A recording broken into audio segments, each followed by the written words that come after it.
ভাই ভাই, দেখেছিস চারিদিকে সবাই গোলাপ, টেডি, চকলেট এসব নিয়ে ফটো স্টোরি দিচ্ছে, পোস্ট করছে। আমরা কি করলাম? এই চুপ কর, যত ভাবছি এই নিয়ে ভাববো না, শালা তুই আরো মনে করিয়ে দিচ্ছিস। ভাই আমরা কি সারা জীবনই সিঙ্গেল থেকে যাবো রে? সে ছোট থেকে বড় হয়ে গেলাম, এখনো সিঙ্গেল।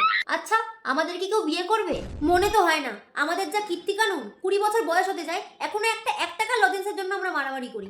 আচ্ছা, একটা কাজ করতে পারি আমরা। কি কাজ? আমরা একে অপরকে টেডি, চকলেট, রোজ এগুলো গিফট করতে পারি, আর সেগুলোর ফটোগুলো যখন স্টোরি বা স্ট্যাটাস দেবো তখন সে ক্যাপশনে লিখতে পারি গিফট বাই সামওয়ান স্পেশাল বা গিফট বাই স্পেশাল ওয়ান, এরকম কিছু। আরে ধ্যার টাকা নেই আমার কাছে। ও, সে তো আমার কাছেও নেই। আমরা তো আবার ভিখারি প্রো ম্যাক্স।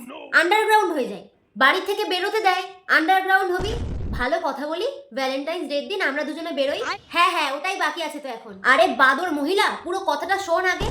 ওই দিন আমরা বেরোবো, আর রাস্তায় কোনো কাপেল দেখলে একটা আদলা ইট ছুঁড়ে মারবো, মেরে পালিয়ে যাবো। বাহ বাহ বাহ, রাস্তায় কেউ দেখবে না তো। শালা 18 বছরের বেশি হয়ে গেছিস, পুলিশ কেস হয়ে যাবে।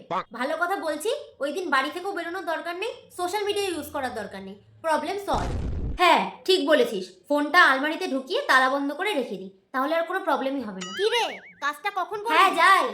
বলছিলাম শোন না, আমি না ফোনটা রাখছি। হ্যাঁ, মা ডাকছে, বাসন মাজতে হবে। ঠিক আছে, চল টাটা। ভালো কথা বলেছে কিন্তু।